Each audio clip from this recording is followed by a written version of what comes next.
2023 ಮತ್ತು 24ನೇ ಸಾಲಿನಲ್ಲಿ ರಾಜ್ಯ ಸರ್ಕಾರ 384 ಹುದ್ದೆಗಳಿಗೆ ಗೆಜೆಟೆಡ್ ಪೋಸ್ಟ್ಗಳಿಗೆ ಏನು ಪರೀಕ್ಷೆಯನ್ನು ನೋಟಿಫಿಕೇಷನನ್ನು ಹೊರಡಿಸಿತ್ತು. ಅದಾದ ಬಳಿಕ KPSC ಪರೀಕ್ಷೆ ನಡೆಸುವಲ್ಲಿ ಸಾಕಷ್ಟು ಬಾರಿ ಎಡವಟ್ಟನ್ನು ಮಾಡಿಕೊಂಡಿತ್ತು. ಎರಡೆರಡು ಬಾರಿ ಮರುಪರೀಕ್ಷೆಗಳನ್ನು ನಡೆಸಿದರೂ ಕೂಡ ಎಡವಟ್ಟು ಮೇಲೆ ಎಡವಟ್ಟು ಮಾಡಿಕೊಂಡು ಸುಮಾರು 70,000ಕ್ಕೂ ಹೆಚ್ಚು ವಿದ್ಯಾರ್ಥಿಗಳ ಭವಿಷ್ಯದಲ್ಲಿ ಈಗ KPSC ಆಟವಾಡ್ತಾ ಇರುವಂಥದ್ದು. ಜೊತೆಗೆ ರೀನೋಟಿಫಿಕೇಷನ್ ಮಾಡಬೇಕು ಅನ್ನುವಂಥ ಒಂದು ಒತ್ತಾಯವನ್ನು ಕೂಡ ಸರ್ಕಾರದ ಮೇಲೆ ಈಗ ಏನು ಸುಮಾರು 70,000ಕ್ಕೆ ಹೆಚ್ಚು ಅಭ್ಯರ್ಥಿಗಳೇನಿದ್ದಾರೆ ಅವರು ಒತ್ತಾಯವನ್ನು ಮಾಡ್ತಾ ಇರುವಂಥದ್ದು. ನಮ್ಮ ಜೊತೆಗೆ ಇವತ್ತು ಮಾತನಾಡೋದಕ್ಕೆ KS ಏನು ವಿದ್ಯಾರ್ಥಿ ಸಂಘಟನೆಯ ಅಧ್ಯಕ್ಷರಾಗಿರುವಂಥ ಕಾಂತಕುಮಾರ್ ಇದ್ದಾರೆ, ಹಾಗೆ ವಕೀಲರಿದ್ದಾರೆ. ಯಾಕೆಂತಂದರೆ ರೀನೋಟಿಫಿಕೇಷನ್ ಮಾಡಬೇಕು, ಜೊತೆಗೆ ಅಭ್ಯರ್ಥಿಗಳಿಗೆ ಮತ್ತೆ ಮರುಪರೀಕ್ಷೆಯನ್ನು ಮಾಡಬೇಕು ಅನ್ನುವಂಥ ಒಂದು ಒತ್ತಾಯವನ್ನು ಈಗ ಕೋರ್ಟ್ ಮೊರೆ ಹೋಗೋದಕ್ಕೆ ಚಿಂತನೆಯನ್ನು ಮಾಡಿರುವಂಥದ್ದು. ನಮ್ಮ ಜೊತೆಗೆ ಮಾತನಾಡೋದಕ್ಕೆ ಕಾಂತಕುಮಾರ್ ಇದ್ದಾರೆ, ಬನ್ನಿ ಕೇಳೋಣ.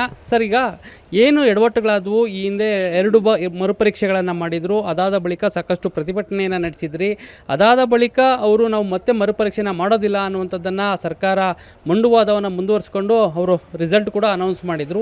ಈಗ ನೀವು ಒಂದು ಹೆಜ್ಜೆ ಮುಂದೆ ಹೋಗ್ತಾ ಇದ್ದೀರಾ, ಏನು ಸರ್? KPSC ನಡೆಸಿದಂಥ KS ಮರುಪರೀಕ್ಷೆಯಲ್ಲಿ ಮೊದಲನೇ ಬಾರಿಗಿಂತ ಎರಡನೇ ಬಾರಿ 59 ಕ್ವಶನ್ಸ್ ತಪ್ಪಾಗಿದ್ದಾರೆ, ಎರಡನೇ ಬಾರಿ 79 ಕ್ವಶನ್ಸು ತಪ್ಪು ಮಾಡಿದ್ದಾರೆ. ಆದರೆ ಇಲ್ಲಿವರೆಗೂ ಅದನ್ನು ಖಂಡಿಸಿ ನಾವು ಸಾಕಷ್ಟು ಹೋರಾಟ ಮಾಡಿದ್ವಿ, ಮತ್ತು ರಕ್ತಪತ್ರ ಚಳುವಳಿ ಮಾಡಿದ್ವಿ. ಕರ್ನಾಟಕ ರಕ್ಷಣಾ ವೇದಿಕೆ ನಾರಾಯಣಗೌಡರವರು ನೇತೃತ್ವದಲ್ಲಿ ಹೋರಾಟ ಮಾಡಿದ್ವಿ. ಮತ್ತು ಅಖಿಲ ಕರ್ನಾಟಕ ರಾಜ್ಯ ವಿದ್ಯಾರ್ಥಿ ಸಂಘಟನೆಯಿಂದ ಧಾರವಾಡದಿಂದ ಬೆಂಗಳೂರು ತನಕ 12 ದಿನ ಪಾದಯಾತ್ರೆ ಮಾಡಿದ್ವಿ. ಆ ಪಾದಯಾತ್ರೆ ಕೊನೆಯ ದಿನದಲ್ಲಿ ರಾಜಾಜಿನಗರ ಬರ್ತೀವಿ. ರಾಜಾಜಿನಗರದಿಂದ ಫ್ರೀಡಮ್ ಪಾರ್ಕ್ ರೀಚ್ ಆಗಬೇಕು. ರಾಜಾಜಿನಗರದಲ್ಲಿ ಅರೆಸ್ಟ್ ಮಾಡ್ತಾರೆ ವಿದ್ಯಾರ್ಥಿಗಳನ್ನ, ಮತ್ತು ನನಗೆ ವಿದ್ಯಾರ್ಥಿಗಳ ಮೇಲೆ 9 ಜನದ ಮೇಲೆ FIR ಆಗ್ತಾರೆ. BNS ಮತ್ತು IP ಆ್ಯಕ್ಟ್ ಅಡಿಯಲ್ಲಿ 9 ಜನದ ಮೇಲೆ FIR ಆಗ್ತಾರೆ. ಆ ಫ್ರೀಡಮ್ ಪಾರ್ಕಲ್ಲಿ ಹೋರಾಟ ಮಾಡೋದಕ್ಕೆ ಅವಕಾಶ ಮಾಡಿಕೊಡಲ್ಲ. ಬಿಕಾಸ್ ಏನಪ್ಪ ಅಂದರೆ KPSC ನಡೆಸಿದಂಥ ಅನ್ಯಾಯ, ಕನ್ನಡ ಮಕ್ಕಳಿಗೆ ದ್ರೋಹ ಮಾಡಿದೆ. ಅದನ್ನು ಖಂಡಿಸಿ ಮಾನ್ಯ ಮುಖ್ಯಮಂತ್ರಿ ಸಿದ್ದರಾಮಯ್ಯ ಸರ್ ಕೇಳಬೇಕಾಯ್ತು. ಮೊದಲನೇ ಬಾರಿ ನಿಮಗೆ ಅವಕಾಶ ಇತ್ತು ಮರುಪರೀಕ್ಷೆ ಮಾಡೋದಕ್ಕೆ, ಎರಡನೇ ಬಾರಿ ನಿಮಗೆ ಅವಕಾಶ ಇಲ್ಲ ಅಂತಂದರೆ ನೀವು ಯಾಕೆ CM ಕುರ್ಚಿಯಲ್ಲಿ ಕೂತ್ಕೊಂಡಿದ್ದೀರಾ? ನನ್ನ ಪ್ರಶ್ನೆ. ನೀವು ಇಷ್ಟೆಲ್ಲ ಅನ್ಯಾಯ ಆಗ್ತಿದೆ ಕನ್ನಡ ಮಕ್ಕಳಿಗೆ, ಒಬ್ರಿಗಿಬ್ಬರಿಗಲ್ಲ 76,000 ಜನ ಎಷ್ಟು ಸಾಕಷ್ಟು ಹೋರಾಟ ಮಾಡಿದ್ದೀವಿ. KPSC ಮುತ್ತಿಗೆ ಹಾಕಿದ್ದೀವಿ, ಪಾದಯಾತ್ರೆ ಮಾಡಿದ್ದೀವಿ, ರಕ್ತಪತ್ರ ಚಳುವಳಿ ಮಾಡಿದ್ದೀವಿ. ಆದರೆ ಅದಾದಮೇಲೆ ಇದೆಲ್ಲ ಆದಮೇಲೆ ಕೋರ್ಟ್ಗೂ ಹೋಗಿದ್ದೀವಿ. ಮಾನ್ಯ ಉಚ್ಚ ನ್ಯಾಯಾಲಯ, ಹೈಕೋರ್ಟಿಂದನೂ ಒಬ್ಬರಿಗೆ ರಿಲೀಫ್ ಸಿಕ್ತು. ಫಸ್ಟು ಶರ್ವಾಣಿ ಟಿ ಗೌಡ ಅವರು ಮೇಡಮ್ಮಿಂದ, ಅಖಿಲ ಕರ್ನಾಟಕ ರಾಜ್ಯ ವಿದ್ಯಾರ್ಥಿ ಸಂಘಟನೆಯಿಂದ ಅವ್ರನ್ನ ನಾವು ಅಡ್ವೊಕೇಟ್ ಆಗಿಟ್ಟು, ಒಬ್ಬರು ತ್ರಿವೇಣಿ DM ಅನ್ನೋರಿಗೆ ಒಬ್ಬರಿಗೆ ಮುಖ್ಯ ಪರೀಕ್ಷೆಗೆ ಅವಕಾಶ ಮಾಡಿಕೊಟ್ಟಿದ್ದಾರೆ. ಅಂದರೆ court has accepted KPSC Blender.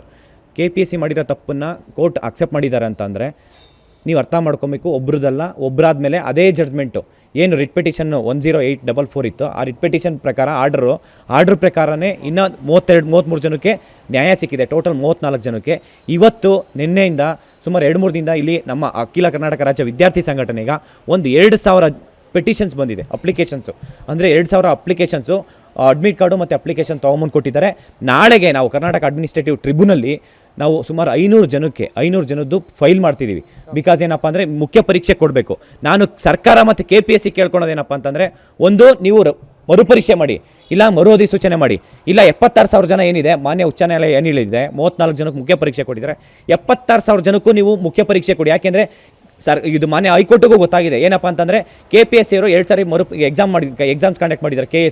KPSC ಇಂದ ಪ್ರಿಲಿಮ್ಸ್ ಎಕ್ಸಾಮ್ಸ್ ಕಂಡಕ್ಟ್ ಮಾಡೋದಕ್ಕೆ ಯೋಗ್ಯತೆ ಇಲ್ಲ, ಎಲ್ಲರಿಗೂ ಮುಖ್ಯ ಪರೀಕ್ಷೆ ಕೊಡಿ ಅಂತಲೇ ಹೇಳಿರೋದವರು. ಇದು ಮುಖ್ಯ ಪರೀಕ್ಷೆ ಕೊಡಿ ಅನ್ನುವಂಥದ್ದನ್ನು ಒತ್ತಾಯ ಮಾಡ್ತಾರೆ. ಆಗಲೇ ಅಭ್ಯರ್ಥಿಗಳು ಇದ್ದಾರೆ. ಸರ್, ಈಗ ಮುಖ್ಯ ಪರೀಕ್ಷೆನ ಇಲ್ಲ ರೀನೋಟಿಫಿಕೇಷನ್ ಆಗಬೇಕಂತ ನೀವು ಕೋರ್ಟ್ ಮೊರೆ ಹೋಗ್ತಾರೆ. ಇಲ್ಲಿ ಏನಾಗ್ತಾ ಇದೆ ಅಂದರೆ, ಎಕ್ಸಾಮ್ಗೆ ಆಲ್ರೆಡಿ ಒಂದು ಆಪ್ಷನ್ ಕೊಟ್ಟಿದ್ದರು, ಅದನ್ನು ಅವರು ರೆಕ್ಟಿಫೈ ಮಾಡ್ಕೋಬೇಕಾಗಿತ್ತು. ಮತ್ತೆ ಅದೇ ತಪ್ಪು ಮಾಡಿದಾಗ ಈಗ ನೆಕ್ಸ್ಟು ಮೇನ್ಸ್ ಎಕ್ಸಾಮಲ್ಲೂ ತಪ್ಪು ಮಾಡಲ್ಲ ಅನ್ನೋದು ನಮಗೂ ಗ್ಯಾರಂಟಿ ಇಲ್ಲ. ಅದೇ ತಪ್ಪಾಗ್ತಕ್ಕಂಥ ಅವಕಾಶಗಳು ಜಾಸ್ತಿ ಇದೆ. ಹಾಗಿರೋದ್ರಿಂದ ಇದನ್ನು ರೀನೋಟಿಫೈ ಮಾಡೋದ್ರೆ ಭಾಳ ಎಲ್ಲದಕ್ಕೂ ಸೂಕ್ತ. ಮತ್ತು ಸರ್, ಎಲ್ಲದಕ್ಕೂ ಒಂದು ಮಿತಿ ಅನ್ನೋದಿರುತ್ತೆ. ಇಷ್ಟೆಲ್ಲ ಸಂಘಟನೆಗಳೆಲ್ಲ ಹೋರಾಡ್ತಾ ಇದೆ, ಪ್ರಶ್ನೆಗಳು ಮಾಡ್ತಾ ಇದೆ ಅಂತಂದಮೇಲೆ ಯಾರೂ ಸುಮ್ಮನೆ ಮಾಡಲ್ಲ. ಸೊ ಅದಕ್ಕೊಂದು ಅರ್ಥ ಇದೆ. ಅದನ್ನು ಮಾನ್ಯ ಮುಖ್ಯಮಂತ್ರಿಗಳು ಈ ಒಂದು ಸದನದಲ್ಲೇ ಅವರೇ ಹೇಳಿದ್ದಾರೆ, ಹೌದು ಈಗ ಕೋರ್ಟಲ್ಲಿರೋದ್ರಿಂದ ನಾನೇನು ನಿರ್ಧಾರ ತೊಗೊಳ್ಲಿಕ್ಕಾಗಲ್ಲ, ಹೊರಗಡೆ ಬಂದ ತಕ್ಷಣ ನಾನು ಏನಾದರೂ ನಿರ್ಧಾರ ತೊಗೊಳ್ತೀನಿ ಅಂತ ಅವರೇ ಓಪನ್ ಆಗಿ ಹೇಳಿರೋದ್ರಿಂದ ದಯವಿಟ್ಟು ಸರ್ಕಾರ ಇದಕ್ಕೆ ಇಂಟರ್ಫಿಯರ್ ಆಗಿ ರೀನೋಟಿಫೈ ಮಾಡೋದ್ರಿಂದ ಎಲ್ಲ ಒಂದು ಸಮಸ್ಯೆಗಳಿಗೂ ಏನಾಗುತ್ತೆ, ಪರಿಹಾರ ಸಿಗುತ್ತೆ ಅನ್ನೋದೇ ನಮ್ಮ ಅಭ್ಯರ್ಥಿಗಳ ನಿಲುವು ಅಷ್ಟೇ. ಹಾಗೆ ವಕೀಲರು ಕೂಡ ಇದ್ದಾರೆ. ಅಂದರೆ ಈ ಒಂದು KPSC ಪರೀಕ್ಷೆಯಲ್ಲಿ ಏನು ವಂಚಿತರಾಗಿದ್ದಾರೆ, ಮುಖ್ಯ ಪರೀಕ್ಷೆಗೆ ವಂಚಿತರಾಗಿದ್ದಾರೆ, ಅವರಿಗೆ ಅನ್ಯಾಯವಾಗಿದೆ, ಅವರ ಪರವಾಗಿ ನಿಂತ್ಕೊಂಡು ಈಗ ಹೋರಾಟವನ್ನು ಮಾಡ್ತಾ ಇರುವಂಥದ್ದು, ಕೇಸನ್ನು ಫೈಲ್ ಮಾಡಿ ಕೇಸನ್ನು ನಡೆಸ್ತಾ ಇರುವಂಥದ್ದು. ಅವ್ರು ಏನು ಹೇಳ್ತಾರೆ ಬನ್ನಿ ಕೇಳೋಣ. ಮೇಡಮ್, ಈಗ ಒಬ್ಬರಿಗೆ ನ್ಯಾಯವನ್ನು ಕೊಡಿಸಿದ್ದೀರಾ ಮುಖ್ಯ ಪರೀಕ್ಷೆಗೆ ಬರೆಯೋದಕ್ಕೆ, ಅದ್ರ ಜೊತೆಗೆ 33 ಜನಕ್ಕೂ ಕೂಡ ಅವಕಾಶ ಕೊಟ್ಟಿದ್ದಾರೆ ಅನ್ನುವಂಥದ್ದನ್ನು ಹೇಳ್ತಾ ಇದ್ದಾರೆ. ಅವ್ರಿಗೆ ಯಾವ ಬೇಸ್ ಮೇಲೆ ಈಗ ಕೋರ್ಟು ಮುಖ್ಯ ಪರೀಕ್ಷೆಗೆ ಕೊಟ್ಟಿದ್ದಾರೆ, ಉಳಿದವ್ರಿಗೆ ಯಾಕೆ ಆಗ್ತಾಯಿಲ್ಲ? ಈಗ ನಾವೇನು ರೆಡ್ ಪಿಟಿಷನ್ ಸಲ್ಲಿಸ್ತೀವಿ ಮಾನ್ಯ ಉಚ್ಚ ನ್ಯಾಯಾಲಯಕ್ಕೆ ಮಂಗಳವಾರದ ಒಂದು ಪ್ರಿಲಿಮಿನರಿ ಹಿಯರಿಂಗ್ ಆದಮೇಲೆ on the basis of legal merits we get an order, a favorable order. My petitioner is permitted to, she's allowed to write the mains examination. ಒಬ್ಬ ಕನ್ನಡ ಮೀಡಿಯಂ ಅಭ್ಯರ್ಥಿನ ಅಲೌವ್ ಮಾಡಿದ್ರೆ ಅಲ್ಲಿ ನಾನು ಪ್ರಶ್ನೆನೂ ಮಾಡ್ತೀನಿ ಮಾನ್ಯ ನ್ಯಾಯಾಧೀಶರಿಗೆ, ಒಬ್ಬ ಅಭ್ಯರ್ಥಿನ ನೀವು ಅಲೌವ್ ಮಾಡಿದ್ರೆ what is the fate of the lakhs of Kannada medium candidates who have face the same errors and translational blunders. ಆವಾಗ ಅವ್ರು ಹೇಳ್ತಾರೆ let them approach the court and take the relief ಅಂತ. ಇದು ಹೇಗೆ ಅಂದರೆ ಇದು ಒಂಥರ ಗ್ರೀನ್ ಕಾರ್ಡ್ ಕೊಟ್ಟಂಗೆ, ಎಲ್ಲರೂ ಕೋರ್ಟಿಗೆ ಬನ್ನಿ ನಾವು ರಿಲೀಫ್ ಕೊಡ್ತೀವಿ. ಸೊ ಹಿಯರ್ ದ ಸ್ಟೂಡೆಂಟ್ಸ್ ಏನಿದ್ದಾರೆ they are very confused, they are in a confuse state of mind, they don't know what to do. KPSC, they have lost faith in an constitutional institution like KPSC. Karnataka public service commission Karnataka ರಾಜ್ಯದಲ್ಲಿದ್ದು ಕನ್ನಡ ಲ್ಯಾಂಗ್ವೇಜಲ್ಲೇ ಇವರು ತಪ್ಪು ಮಾಡ್ತಾರಂದರೆ ನಾವು ಅದನ್ನು ಹೆಂಗೆ accept ಮಾಡೋಣ? ಅದನ್ನು ಕೋರ್ಟು ಕೂಡ ಆಕ್ಸೆಪ್ಟ್ ಮಾಡಿಲ್ಲ, ತಪ್ಪಾಗಿದೆ, ಅದಕ್ಕೆ ಅವ್ರನ್ನ ಅಲೌವ್ ಮಾಡಿ ಮೇನ್ಸ್ ಎಕ್ಸಾಮಿನೇಷನ್ ಅಂತ ಹೇಳಿದ್ದಾರೆ ಕೋರ್ಟು. ಈಗ ನಾವೆಲ್ಲ ಏನು ಅರ್ಥ ಮಾಡ್ಕೊಬೇಕಂದ್ರೆ this is a very logical question. Okay, we will have to think. I am not a person who will say ಇದು ಎಕ್ಸಾಮ್ ಆಗ್ಬೋದಾ, ನೋಟಿಫಿಕೇಶನ್ ಆಗ್ಬೋದಾ, ಇಲ್ಲ ಏನಾಗ್ಬೋದು. I am not the right person for that. ಈಗ ಅದಕ್ಕೆ ಅಥಾರಿಟೀಸ್ ಇದ್ದಾರೆ, ಅದಕ್ಕೆ decision ತೊಗೊತಾರೆ. But ತಪ್ಪಂತರೂ ಆಗಿದೆ. ಯಾಕಂದರೆ ಇವರು ಕನ್ನಡ ಮೀಡಿಯಮ್ ಅವರಿಗೆ ಒಂದು ಇನ್ಸ್ಟ್ರಕ್ಷನ್ ಕೊಡ್ತಾರೆ, ಇದು ಕನ್ನಡದಲ್ಲಿ ತಪ್ಪಾದರೆ ಇಂಗ್ಲೀಷಲ್ಲಿ ನೋಡ್ಕೊಳ್ಳಿ ಅಂತಾರೆ. ಬಟ್ ಇಂಗ್ಲೀಷ್ ಕ್ಯಾಂಡಿಡೇಟ್ಗೆ ಯಾಕೆ ರೆಸಿಪ್ರೋಕಲ್ ಇನ್ಸ್ಟ್ರಕ್ಷನ್ ಇಲ್ಲ? Why? English is not a default Kannadiga. ಅವರು ಕರ್ನಾಟಕ ರಾಜ್ಯದಲ್ಲೇ ಹುಟ್ಟುತ್ತಾರೆ, ಅವರಿಗೆ ಕನ್ನಡ ಗೊತ್ತೇ ಇರುತ್ತೆ. If there are errors in English, why can't they understand the questions in Kannada? Why only Kannada medium candidates should understand the questions in English? This is discrimination. This is discrimination. KPSC is the culprit here. Students protest ಆಗ್ತಾ ಇದೆ, mass agitations ಆಗ್ತಾ ಇದೆ, ಅವರನ್ನು arrest ಮಾಡ್ತಾ ಇದ್ದಾರೆ. So many mass agitations. This is a national issue. It has become a national issue. ಎಲ್ಲರೂ ನಮ್ಮ ರಾಜ್ಯವನ್ನು ನೋಡ್ತಾ ಇದ್ದಾರೆ. But what is the fate of the state of Karnataka youth is the question. And also ಇಲ್ಲಿ ಹೇಗೆ ಇದನ್ನು ನೋಡ್ಬೋದು ಅಂದರೆ ತಪ್ಪಂತರೂ ಆಗಿದೆ, ಕನ್ನಡ ಲ್ಯಾಂಗ್ವೇಜಿಗೆ ಡಿಸ್ರೆಸ್ಪೆಕ್ಟ್ ಕೂಡ ಮಾಡಿದ್ದಾರೆ. ಕನ್ನಡದ ನಾಡಿನಲ್ಲೇ ಹುಟ್ಟಿ KPSC ಅಂತ ಒಂದು constitutional body is in the state of Karnataka. They have to abide the constitution, they have to respect the language which is a 2000 years old classical language ಇದು Kannada. How can they commit such errors, such blunders? Not once but twice. This is I don't know what to say, but the thing is ಈಗ ಒಬ್ಬ ಕ್ಯಾಂಡಿಡೇಟ್ನ ಅಲೌವ್ ಮಾಡಿದ್ರೆ ಮೇನ್ಸಿಗೆ it is very logical. ಈಗ ನೀವು ಒಂದು ಹೇಳ್ತಾ ಇದ್ರಿ, ಈಗ ಒಬ್ಬರಿಗೆ 33 ಜನಕ್ಕೇನೋ ಮುಖ್ಯ ಪರೀಕ್ಷೆಗೆ ಅವಕಾಶ ಅಲೋವ್ ಮಾಡ್ತಾ ಇದ್ದಾರೆ ಕೋರ್ಟು ಅನ್ನುವಂಥದ್ದು.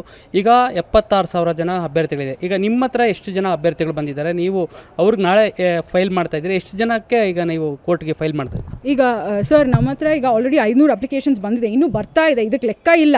ಮೊನ್ನೆ ನಾನು ಟ್ರಿಬ್ಯುನಲ್ ನಾವು ನೆನ್ನೆನೇ ಟ್ರಿಬ್ಯುನಲಲ್ಲಿ ಫೈಲ್ ಮಾಡಬೇಕು ಅಂತ ವಿ ಪುಸ್ಟ್ ಮ್ಯಾಕ್ಸಿಮಮ್, ಆದರೆ ಆಗಲಿಲ್ಲ. ಅದೇನೋ DD ಕಟ್ಟಬೇಕಂತ ಹೇಳಿದ್ರು, ನಮ್ಮ ಬ್ಯಾಂಕ್ಸ್ ಕ್ಲೋಸ್, ಬ್ಯಾಂಕ್ಸ್ ರಜೆ ಇದ್ದ ಕಾರಣ ನಮಗೆ ಫೈಲ್ ಮಾಡೋಕ್ಕಾಗಲಿಲ್ಲ. ಬಟ್ ನಾನು ಅಲ್ಲಿ ಹೋದಾಗ ನೋಡಿದ್ದೇನೆಂದರೆ ಬರೀ KS ಅಭ್ಯರ್ಥಿಗಳು, ಬರೀ KS ಪರ ಅಡ್ವೊಕೇಟ್ಸ್ಗಳು ವಿಲ ಅಂತ ಒದ್ದಾಡ್ತಿದ್ದಾರೆ. ಪೆಟಿಷನ್ ಮೇಲೆ ಬಿದ್ದರೆ how will this take a different story? I don't know. ನೀವು ಜಡ್ಜಿಗೆ ಈಗ ನೀವು ಕೇಳ್ಬೋದು, ಈಗ 76,000 ಜನ ಇದ್ದಾರೆ, ಮಾಸಾಗಿ ಒಂದು ಆದೇಶ ಮಾಡೋಕ್ಕಾಗಲ್ವಾ? ಯಾಕೆ ಅಂತಂದರೆ ಈಗ ಒಬ್ರು ಹಾಕಿದ್ರು ಒಬ್ಬರು ಕೇಸ್, ಇಬ್ಬರು ಹಾಕಿದ್ರು ಇಬ್ಬರು, ಎಲ್ಲರಿಗೂ ಒಂದೇ ಕೇಸು ಅಪ್ಲೈ ಆಗುವಂಥದ್ದು. ಈ 76,000 ಜನ ಬಂದು ಈ ಕೋರ್ಟ್ ಮುಂದೆ ನಿಂತ್ಕೊಂಡ್ರೆ ಎಷ್ಟು ದಿವಸ ಆಗುತ್ತೆ ಈ ಒಂದು?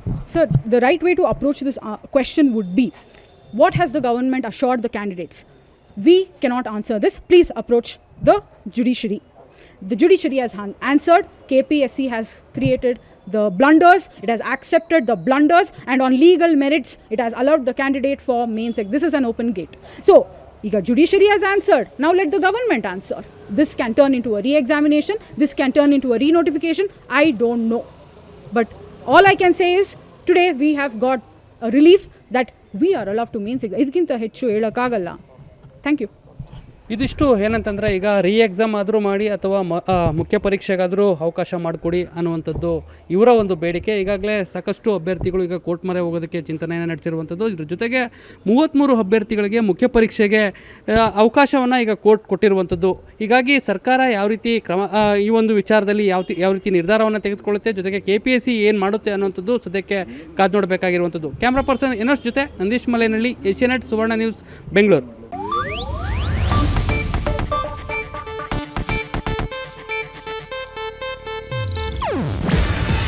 ಇದು ಏಷ್ಯಾನೆಟ್ ನ್ಯೂಸ್ ನೆಟ್ವರ್ಕ್ ಪ್ರಸ್ತುತಿ. ನೀವು ನೋಡ್ತಿದ್ದೀರಾ ಏಷ್ಯಾನೆಟ್ ಸುವರ್ಣ ನ್ಯೂಸ್.